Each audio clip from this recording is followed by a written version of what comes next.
beberapa kisah berhubungan dengan pentingnya sedekah dan ternyata dia bisa menyembuhkan banyak penyakit.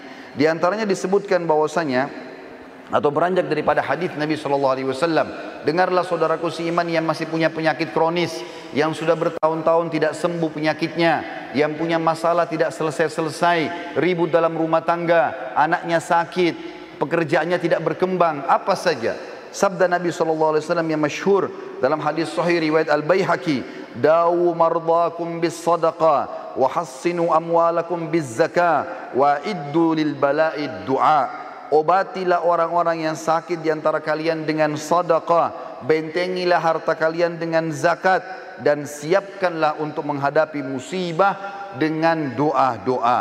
Ibnu Qayyim berkata, setiap dokter yang tidak mengobati pasiennya dengan memeriksa hati, kebaikan dan kekuatan ruh, dan menguatkan hal-hal tersebut dengan memerintahkan pasiennya bersedekah, berbuat kebaikan dan kebajikan, juga bertaubat dan mengingat akhirat, maka dia bukanlah seorang dokter yang hakiki, tapi dia dokter yang baru saja belajar.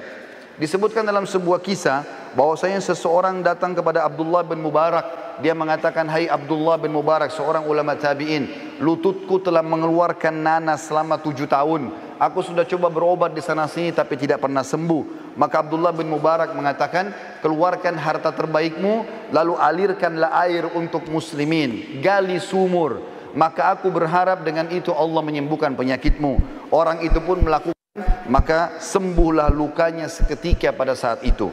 Seorang ibu lagi divonis sakit keras, tidak bisa sembuh lagi, maka anaknya keluar mencari fakir miskin dan bersedekah. Pada saat dokter mengatakan sudah tidak akan pernah sembuh lagi, ternyata ibu tersebut setelah si anak mencari orang miskin dan sengaja bersedekah untuk itu, maka Allah sembuhkan ibunya dari penyakit kronis. Allah subhanahu wa ta'ala juga dalam kisah yang lain mengangkat penyakit kanker dari seorang laki-laki yang sudah divonis tidak akan pernah bisa meninggal, tidak akan bisa hidup lagi. Dari Saudi dia berangkat ke Eropa untuk membiayai kankernya, dan ini ada beberapa organ tubuh yang harus dirusak dan diangkat. Maka dia pun pulang ke negaranya, pamit dengan kerabat-kerabatnya, mungkin dia akan meninggal setelah operasi ini, menyusun seluruh harta-hartanya.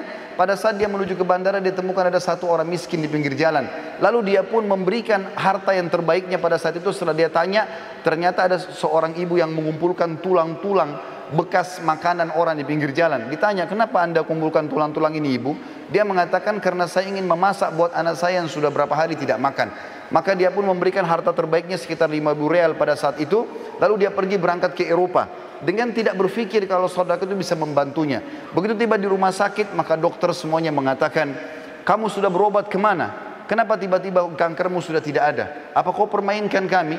Kata dia, sama sekali saya tidak pernah berobat ke dokter, tidak berobat ke rumah sakit, tapi saya sudah mengeluarkan sedekah di jalan Allah. Maka dokter-dokter tersebut pun mengatakan, sungguh ajaran agamamu benar. Lalu mereka akhirnya masuk Islam justru karena sembuh atau orang ini sembuh dari penyakit kanker.